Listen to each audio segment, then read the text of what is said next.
of our folks have been struggling a little bit with everything going on in the world. And so here are some tools, techniques, and tactics that could help make things a little bit better. Now, this program is called the 657 program. We talk about the 6 stages of every crisis, and that's important to know so that you recognize the stages people are in. And I'm going to point out something that will help you see that. And then there's 5 ways to pivot out of a crisis, and then 7 ways to lead your people through the crisis. And we're going to do all of this in 30 minutes, take some time for questions, and hopefully give you some things that you can use right away. So the whole concept of pivot, and yes, I know we're all tired of this word, but I love acronyms. And see, I already had the acronym before people got tired of it, so I have to keep using it. As leaders, we have to help people focus on what's most important right now and help people do the right thing at the right time with the right spirit every time. And this means helping our people be resilient. Like a ball. If you're going to take a ball and you're going to bounce the ball, and what we all learned in 4th grade gym class was, first off, I'm not coordinated. I learned that. But those big red rubber balls that we used to bounce all the time and play dodgeball, and now I don't think you can do that because people think it's mean. But if you took the ball and kind of very gently bounced it, it didn't go very high. But if you really threw it hard on the ground, it bounced up really high. That to me is what resiliency looks like. We are like these big round rubber balls, those basketball, soccer balls, that if you're tough, when you get thrown hard on the ground, you get up even higher. But if you take, and Dan Burris did this on stage once, it was really impressive, but if you take a very delicate glass ball and you don't even have to throw it on the floor, you just drop it on the floor, it shatters.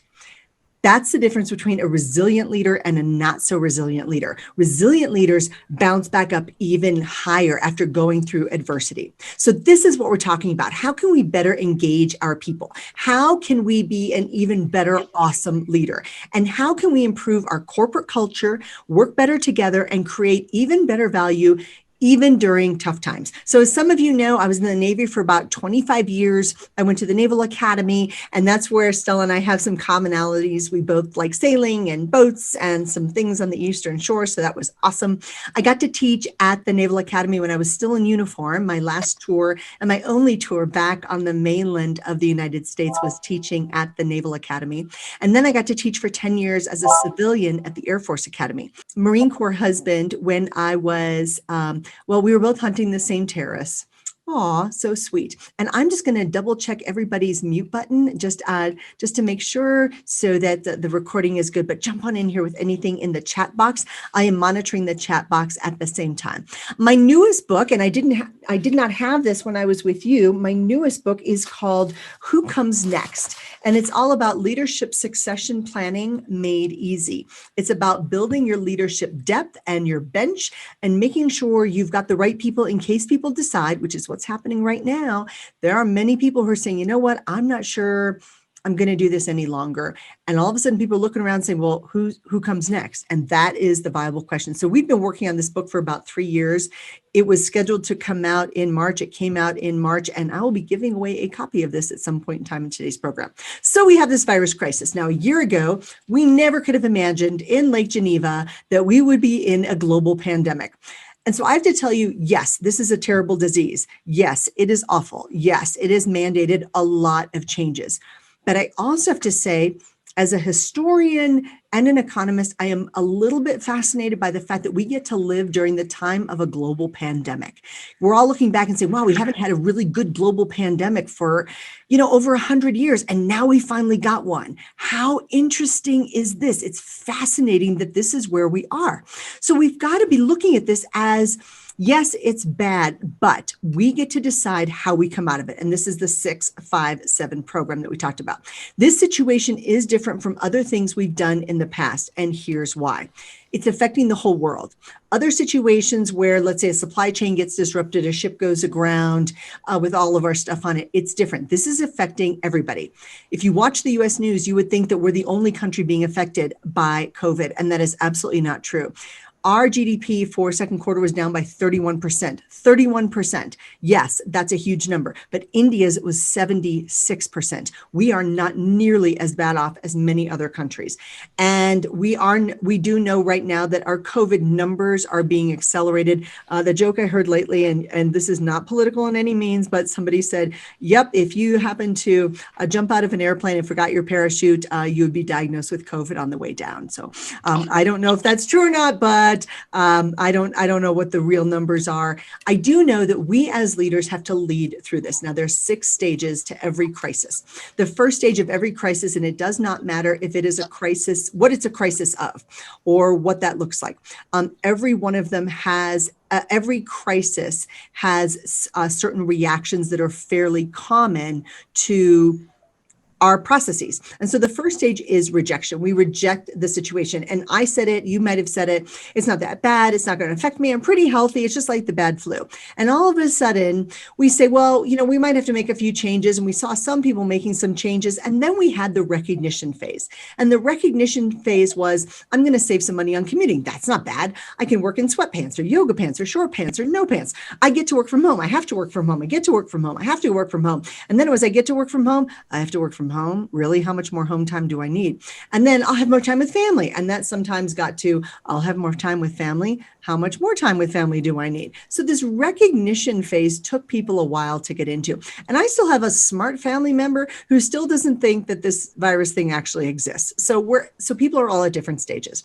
And then we started to make adaptations. And for some people, we employed our babies and got them in the office with us. And then the realization phase kicks in. And this is where we realize we need to step up our leadership, both at home and at work. We know that our people need more reassurances from us. We might need better technology. I had a full studio here in my office, but I wasn't using it as much. And I did tweak a few things. I got some better ring lights. I got a couple different kinds of microphones. I do the really cool microphone that's on the arm so that when I do podcasts, I look like a DJ. And people just think that's the coolest thing ever. Do I really need that? I don't know, but better technology. Some of us realize that our family needs more of our time, especially if we're spending more time at home. I don't know about you, but in the middle of the day, I don't have anybody who is telling me that they need lunch when I'm on the road. Nope, doesn't happen. Well, it happens when I'm at home. And I need to reconfigure my home as a workspace, maybe as a homeschooling option, as something differently than what it was set up before. But then that realization kicks in. Not only is this going to last for months, it is lasting for months and probably years. So if you're nostalgic for 2019, this is really, really tough for you. And this could be an issue because this is not going to go away anytime soon. And yes, I know it's really tough to be nostalgic, but to not be nostalgic, but it's not going to happen. We're in this together. We can do this together. So let's support each other. That's the resolution phase. Now, keep in mind, these first 4 phases of the crisis are all very myopic. They are all about me, my family, my situation, what I'm doing, all those things. Me, my house, my job, my kids, all of that. Some people took a while to figure out where we are. And now keep in mind, folks, sometimes, and this is not wine, Stella, not yet. I just want to let you know, just letting you know, not wine yet. But some people, and you wake up and you go through the rejection, recognition, realization, and resolution stage, all with your first cup of coffee in the morning. Totally normal. These are normal phases. Now think of any other crisis you've ever been in. Maybe a family member's gotten sick or hurt. Maybe there's been an accident at work. Your first thing is no. And then it's, oh gosh, wait, what? And then you look for information and then you realize what you have to do. You start to take action steps and then you're like, and you're resolute. We're in this together. This is normal. Now, here's where it gets interesting. Leaders have to be not just working from home. Oh yeah, I got these great things. I've got resources. I can do this. I'll chillax. No, leaders have to understand that the new reality means changes are being made. Some of them are great. Drive-ins are back. I love that. But the new reality is, look, thousands of details moving forward are going to change. I like to liken this to buying a new car. So when you buy a car now, you get a choice of red, white, blue, black, green, maybe, and then maybe leather seats or cloth seats and maybe a stereo system, but really not a whole lot of choices. Moving forward, every single detail of that vehicle, to include whether or not it even needs wheels, whether or not it runs on a gas engine, whether or not you even need a steering wheel or a driver, every single detail is up for grabs. And we know that moving forward, bringing people together is just going to be more difficult. For people like Stella and other meeting planners and bureaus, this is a nightmare because everything was predicated on people getting together, which means we as leaders have to help our people be in the realignment phase. And the realignment phase is, what can I do to support my customers, my clients, my members, whatever that looks like? How can I work cooperatively with my competition? What processes can I improve? What do we need to be doing differently to move forward? How does this change my leadership? What do I need to be doing differently? And what is this going to do to our strategic planning? Maybe everything we planned for next year is now suddenly out the window. We've got to start over. How can we help my team move forward, understanding the J curve of change? That's the denial, resistance, exploration, and commitment. And then what do we need to do with our resources to allocate them toward the right way? I don't know about you, but I didn't have in my budget, masks. Why? Well, because I wasn't Billy the Kid and I wasn't planning on robbing a bank. It just wasn't in my budget. Guess what? We now have corporate masks like everybody else. Now, I always thought I was pretty clean. I like washing my hands. I'm a big fan of soap, but now hand sanitizer is a part of life everywhere. We get it. But these are resources we weren't planning on having to spend on those things. And it's expensive, especially if you are in the hospitality industry. So what do we need to create or develop to be different, better moving forward? How do we respond quickly to the changing needs of our markets? And then how do we stay uber focused, ultra focused, laser-like focused on what it is we actually need to do, which means we are planning to position ourselves for the future. So if you notice in these two stages, this is not us being myopic, looking at us and being focused internally. It is us looking outward at everyone else. And that's where we as leaders need to be. So one of the things I'd like to encourage you to do today is just jot down one of those questions that if you were to discuss with your team, it could change your strategy and your processes and your resources and better align things moving forward. Just pick something that you might discuss. If you are here, maybe your boss is not in this call. One of the challenges I proposed to another group was pick one of these things that you're going to discuss with your leadership that will help move people forward, because some people are still very myopic. They're very, what about me? And what about my family? And what about my job? And what about my car? And all those things. We've got to be looking forward to the future. Because the big question, of course, is how do we best lead people through a crisis? We have to get people to take the right and correct action, and this can be difficult. So this means we've got to think creatively. And this is why I love this. This store popped up in Park Meadows Mall, which is about 30 minutes north of me, maybe an hour north of me. And I just think it's hilarious. Nobody thought a year ago that this would ever be a business, and yet here it is. Now, if you were one of those families who decided a tiny house back in January was a good idea, you might be rethinking that decision as you're now homeschooling your children. You and maybe your partner or your spouse are all commuting from, your living room, and maybe your in-laws have moved in with you. And if you are like 52% of the parents of children of the age 18 to 29 who have now decided to move back home with mom and dad, or mom or dad, you've got a lot of people living in that tiny house. And that number has jumped. Was 47% in February. We're up to 52% of 18 to 29-year-olds have moved back home. It's higher in the Northeast at 57%. Oh, and just for fun, 55% of those are male. Anyway, so just fun statistics. There are stresses going on in the workplace, and this is where we come in. We have to help people stay focused on their purpose, which means we have to be clear about our purpose as well. But we can help people be focused on their purpose by asking questions like, hey, what is important to you? What's most important to you? And what is important to the people around you? And again, if you're going to ask this question, don't just ask the question and hope you get a good answer, because you're going to get a question. If you ask a nebulous question, you're going to get a nebulous answer. How you doing? The answer, of course, is fine, good, great. No, that doesn't tell you anything. What you have to do is ask a question, say, hey, on a scale of 1 to 10, how are you and the people around you doing with everything that's going on? And if somebody says, I am at a 9.5, I found out my 6-year-old, because we're homeschooling, wickedly funny, that child, wickedly funny. My 9th grader is tutoring her friends in math. And I love the fact that my 24-year-old is home and is able to spend time with his younger siblings. This is awesome. My family's never been closer. We love being in the same space. We take turns with dinner. This has allowed us to explore new food. Everything's great. Okay. That's a very different response, you as a leader, than if somebody says a 2. Our house was foreclosed on. My spouse lost their job. We've got their in-laws living with us. And every single day I wake up and wonder why I'm not jumping off a bridge. Okay, very different response. We have to know what motivates our people. We have to know what's driving them. And we have to figure out how we can best respond. Because many people have taken this time, the great reset of 2020, and try to figure out, hey, what gives my life meaning, real meaning, things that make a difference and matter to me, and what does that look like? So this is all about defining the purpose. So think about some words that define your purpose, things that describe what you do. And it might be any of these things, but then if you're going to describe your purpose, you can combine that with the I. So think about 3 words that might describe your purpose or what you do at work. And then we're going to hang on to those and move into the I's. As leaders, our job is to influence and inspire other people. That's our job. That's what we get to do.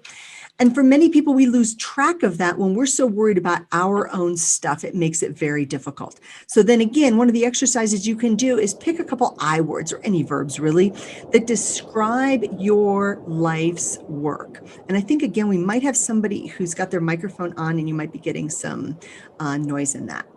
And then we can use clever words together, and we can combine them to say, this is a great time for me to ignite my passion to learn Spanish by getting an app that teaches me Spanish. Or this is a great time for me to inspire other people by persuading them to take the next step forward in their career. So I like just playing around with those words to help people move things forward and help people through this stage of volatility. Now, folks, in every situation that's a crisis, there's volatility.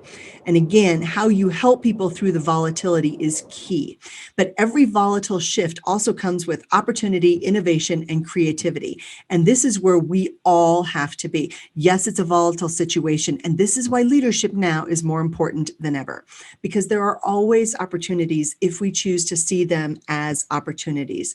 Some people can't see them. Some people just can't figure that out, but there's 5 buckets of opportunity. And I'm going to put a resource in the chat box where you can get a white paper, because back in July, when I started seeing where this was going, as a recovering academic, of course, I wrote a white paper on it, and it's called COVID-19 and the Future of American Business. And this defined, these are the 5 buckets that most people see, but many of my entrepreneurs, obviously entrepreneurship is a bucket of opportunity right now, like the COVID-19 store. So it's not just people and resources and training and technology and processes, it's also sales and marketing and entrepreneurship. So these are all buckets of opportunity if we choose to see things that way. And it can be hard to do that, because right now, a lot of things in your life have had to shift, have had to pivot, that your thinking right now may have had to shift for both your life and your business. Your mindset may have changed. I was trying to mute people while talking at the same time. That never works. That optimism may have decreased instead of improved. Concerns for things may have shifted. Your focus may have shifted. You may have more distractions in your life. And your short-term goal may be very different now than what it was a year ago. Your long-term goal could be very different. So this is, and I'm going to give you this as a handout. This is a great exercise to do with your team, because it kind of just throws everything out on the table so that people say, okay, this is my business life. This is my life. Certain things need to change in both areas. And what does that look like? For some people, they need to cut budget. They might need to trim things, and maybe you're not spending money on travel. Lots of us aren't. Maybe you need to invest in certain things like technology. Maybe you need to initiate certain programs that you were thinking about doing, maybe more skill development that you're doing on an individual basis, maybe more short videos sending out to people. Maybe it's time to stop doing certain things because guess what? It was important a year ago, but it's not important right now. And then the final most important one is in your life and your business. What do the people around us need most from us? And this is critical. So one of the tools I like to use for this is let's change the mindset in the chat box. Go ahead, please, and add in what has been better this year? What has 2020 actually improved for you? In the chat box, let's go ahead and do that. What is better in 2020 about 2020? What's better? Just tell me something good. Tell me something good. Anything good. I'm waiting to hear from you. I'm all lonely and sad, waiting to hear from you. And yay, people are going to answer, and that is good. It's kind of like a high five that never goes away. Home more. Yes, our team is better in virtual communications. Nice. Absolutely. Family time. Great. Absolutely terrific. More people have realized, hey, you know what? I married this person for a reason. Spending time with your son. That's awesome. A lot of times we're managing your life better. Great job, Philip. Sometimes we get so mired in the poor me, this is just terrible, that we just don't pull our head up to see everything else that's going on. And this is awesome. So this is an exercise, again, that you can do with your team so that your team members are more focused on what's good. Todd says more home, more golf. Nathan, better home office. Terrific. We know, folks, Brian, improved efficiency due to the lack of disruption due to travel. There is that. Hey, I was used to being on the road 20 days a month. And I found, by the way, when I was home, when I drop a towel on the floor, it's still here later. So that, a few little disruptions. Also, I found I am not nearly as good a cook as I thought I once was. Just not. So we know that leaders today have to know more. We have to plan more. We have to be comfortable with chaos and change. And we know we have to be the person who makes change easier for our people. And this gets us into the T of pivot. So we had purpose, influence, volatility, opportunities, and then T is tools, training, and technology. We've got to make it easier for people to embrace what has to happen next. And for many people, this is really hard. And we can't expect our people to pivot if we don't pivot. And as leaders, we've got to be thinking really big thoughts. And we have to look at the future and figure out what are the needs, what are the products we should be providing, things that maybe we didn't think about before. What do we need to be doing now that, guess what?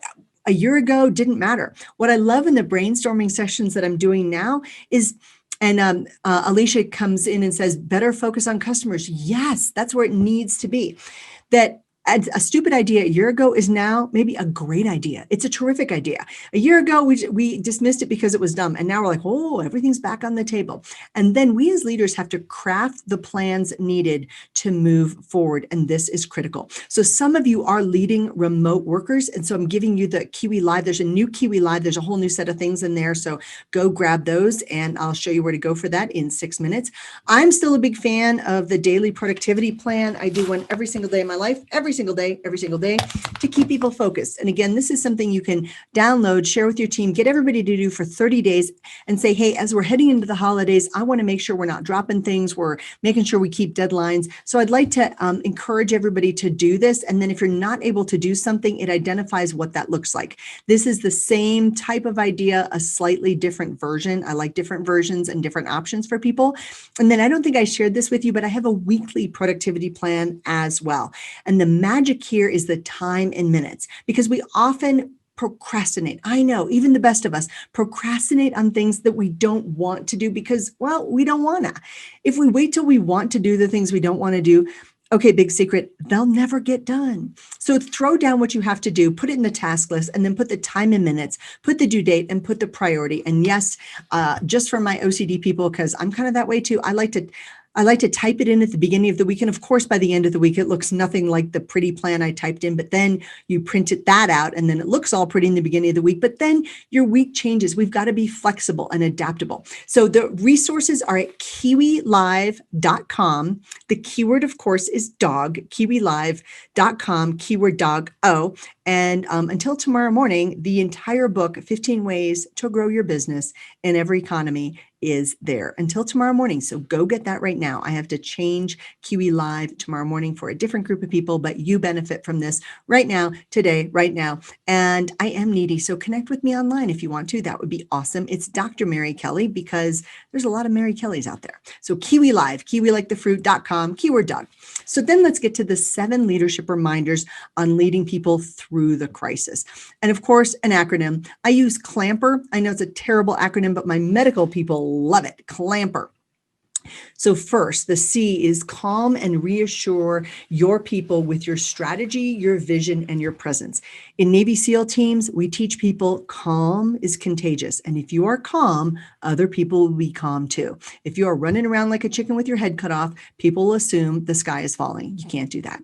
So let's lead through the volatility. That means being proactive. It means reinforcing relationships. My CEOs right now say, I don't want to do business with new people. I want the people I trust now, the people I BLT, the BLT sandwich, believe, like, and trust now. I want those people to come up with innovative ideas because I already believe, like, and trust them. I want to keep working with the people I like. So interesting. The A, of course, is being adaptable to opportunities, to changing situations all the time. Constantly look and ask your people, what can we improve? What do we not need to do anymore because it doesn't matter? What do we need to shift into doing? What is our priority now? The M is to manage the uncertainty. Uncertainty breeds inactivity, fear, and frustration. The easiest way to do this is have more communication more often. Some of my leaders say, I don't know what to say. Then you say, hey, I woke up this morning, there's deer in my backyard, the dogs are having a good day, I'm having coffee just thinking how blessed I am to work with a team like you. That's all it is. You just need to reach out and touch people and let them know that you're thinking of them. That's it. The P is promoting collaborationships.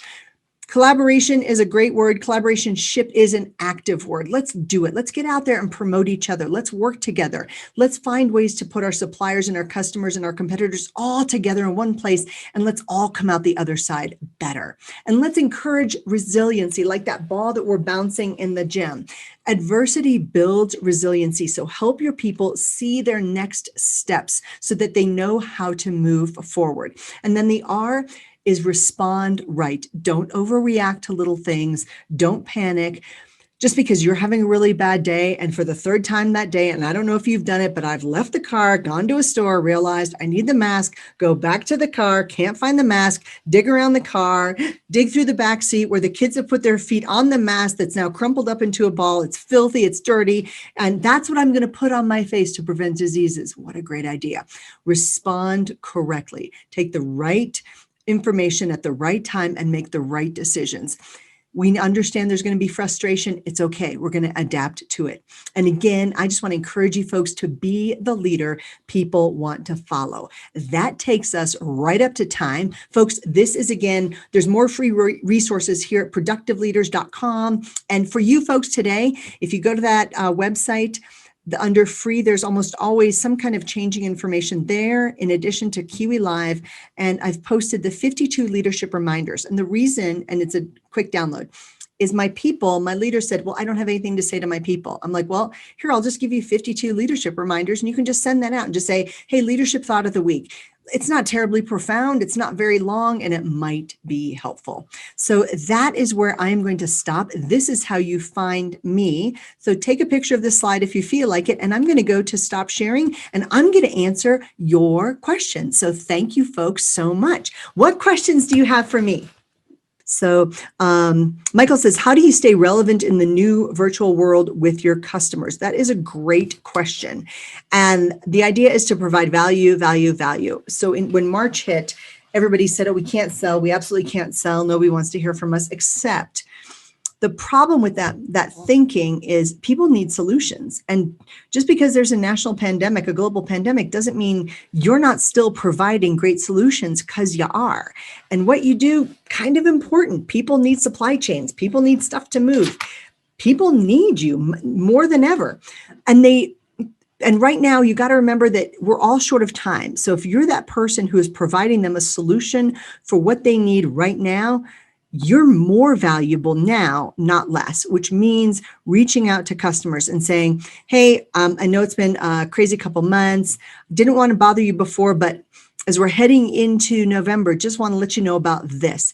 Not pushy, you guys know I'm not a good salesy person. I'm pretty terrible at it.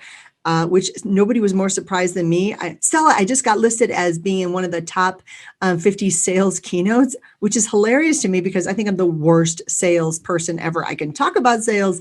I'm just bad at it. But people need your stuff and you're the solution. So when you tell them about a solution they have to the problem, remember they're short on time. They don't want to go through 90 proposals. They don't want to go through, 100 pages reading about a thing. They want you to come up with solutions for their life right now. And that means knowing the pain points that are in their lives right now. And that could just be a quick, hey, I was thinking about you. This is what somebody else who's kind of doing what you're doing in Indiana is going through. I thought it might help you to have the same information. Boom. You're just being helpful. And I think that's really important. Keep in mind, the call before you was one of my friends. Her name is Colleen Stanley. She is an actual real sales trainer person, and she's terrific. She's got a new book out on sales training. And she said, some people are talking about virtual sales. And she said, it's so funny because of course we've been doing that the whole time. Of course we have. We've been sending emails the whole time. That's virtual selling. So we don't have to get pigeonholed into this idea of, gosh, this is totally new. Well, some techniques are new, but other things, not so much. So great point on that. And thank you so much. So what else is going on with the rest of you? Mary, I'd like to ask you, how about the uncertainty? I think for so many of us, when it started in March, it's like, oh, we're just going to get to June. And then June, it was like, let's get to August and things are going to be better. And now I sense so much uncertainty for all of us, all across the country. Yes. Now, back when we were in Lake Geneva, I did talk to you folks about the fact that we were going to have a recession in 2020. The confluence of leading indicators was pointing toward a recession for a variety of reasons. First off, monetary policy was getting a little overextended. Banks were starting to make risky loans. I mentioned this at the time, but we're all having such a great time. And we're thinking things are so good, this can't possibly be happening. And then the stock market reacting to certain things could drive us into a recession. But there was a confluence of leading indicators that were going to push us into a bit of a downturn in 2020. Now, of course, nobody predicted COVID. Absolutely not. But when we think about the preparation needed for that, it was, okay, so we'll ride through it. But also the political cycle was popping up, and that's creating uncertainty as well. And right now, a lot of people are just saying, just make it go away, make it stop, just get this election over with. And we're all hoping it's over in November. But remember, the Electoral College doesn't meet till December. And then that doesn't get actually confirmed until January. So we're in for a wild few months. And what people want is stability. They want it calm. And right now, everything is this roller coaster. Everything is an earthworm on steroids. Everything is a sine wave. And our job as leaders is to be the calm when everything around us is going like this. Uncertainty is also exhausting. And for some of your people, if you have seen them snap, if you've seen tempers flare, if you've seen where people are just not happy, it's because uncertainty is like chronic fatigue. It is exhausting. It wears on you. And the fact that many people, I have a meeting planner in Pennsylvania, and I've worked with her on 10 events. She's great. And I called her about the end of July. And she said, Mary, I'm on the floor. And the only reason I picked up the phone is because it was you. I'm like, okay, why are you on the floor? Did you fall and you can't get up? She said, no. She said, They just announced in Pennsylvania schools aren't opening till January. Mary, I don't think I can do this anymore. And she was just at the edge of the rope. And I get it, because they thought there was an end in sight. And it's like a marathon where they say the end of the marathon, you've been running and running and running and giving it everything you got. And you're half a mile away from the end of the marathon. They're like, haha, just kidding. It's 5 more miles. It's crushing. You're just like, but I can't do it. And that's where many people are. They're saying, you know what? I can't do this. It's exhausting. I'm exhausted. My people are exhausting. And I don't know what to do next to stay focused. We all thought, hey, this virus thing could die out in the summer because that's what it was doing in China. Now, we don't always get the best information out of China, to no one's surprise, but it's a virus and people are virus carriers and we are bacteria carriers. And a lot of people didn't do a whole lot of stuff to self-quarantine, and people took to the streets and they decided to protest and do other stuff and get together and hold concerts and whatever. So some people didn't take it very seriously, but some people took it very seriously. Can we look back on that 2020 vision? It's always perfect when we look back on things. But here's what we know going forward. This is with us forever. Everything is changing. Everything is going to continue to change. The uncertainty is going to have to stay with us. Our job is to mitigate the uncertainty. We have to, what I call, pat head, hold paw. With a dog, pat head, hold paw.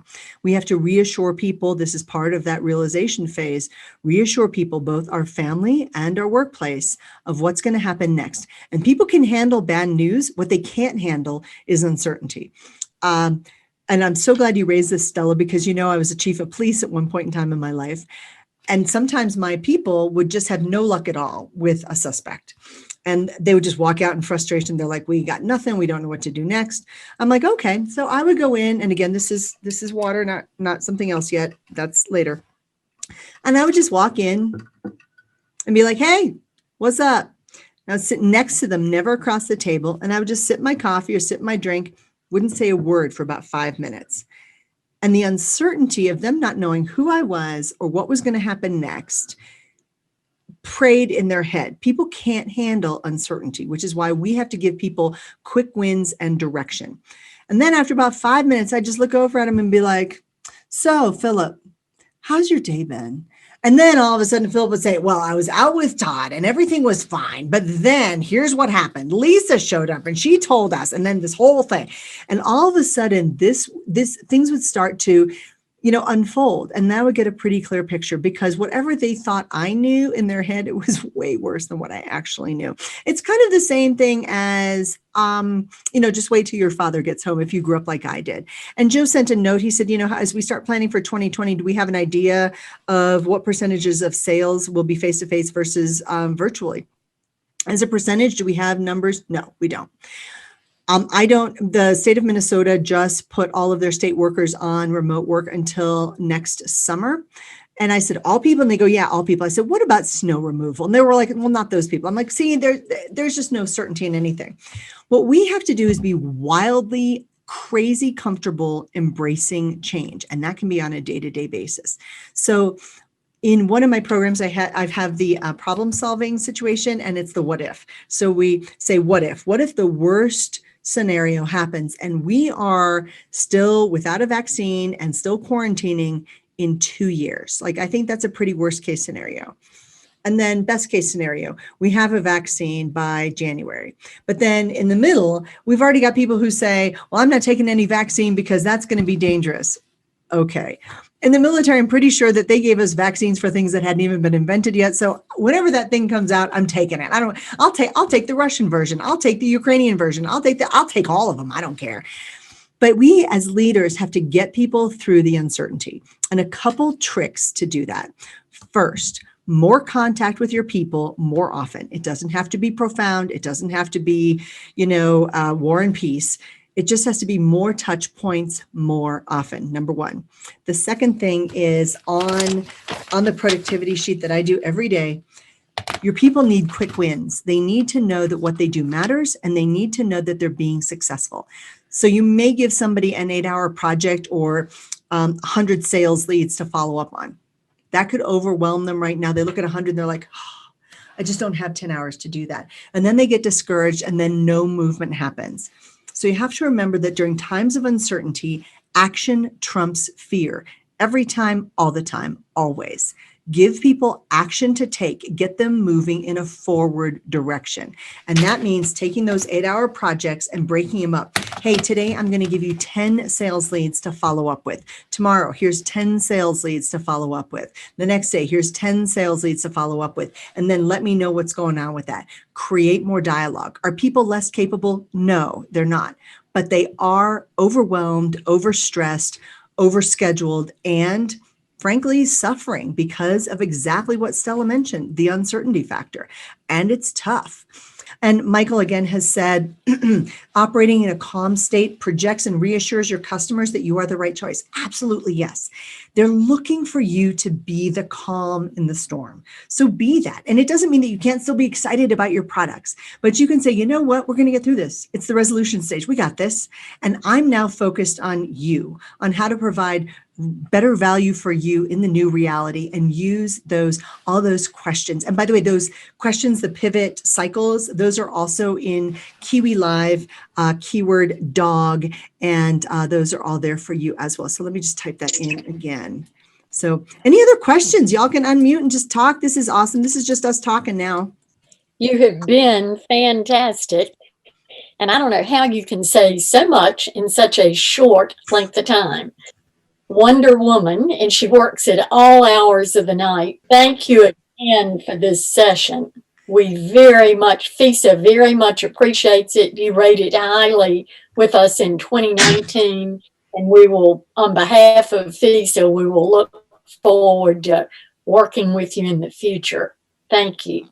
Well, I'm so excited to see you all again. And again, it's just a great opportunity to reach back out and say, hey, and reconnect. So, maybe we'll just have a happy hour next time and we can all just get caught up that way.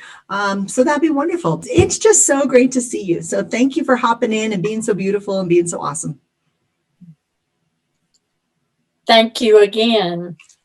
It's been wonderful. Jason, do you have any? Mary, thank you very much for joining the group today and giving us something to think about. So with that, everybody continue to remain safe, and we'll look to connect again soon. Thank you, Mary. Sounds great, y'all. Talk to you soon. Bye-bye. Bye. Thanks, Mary. Bye-bye.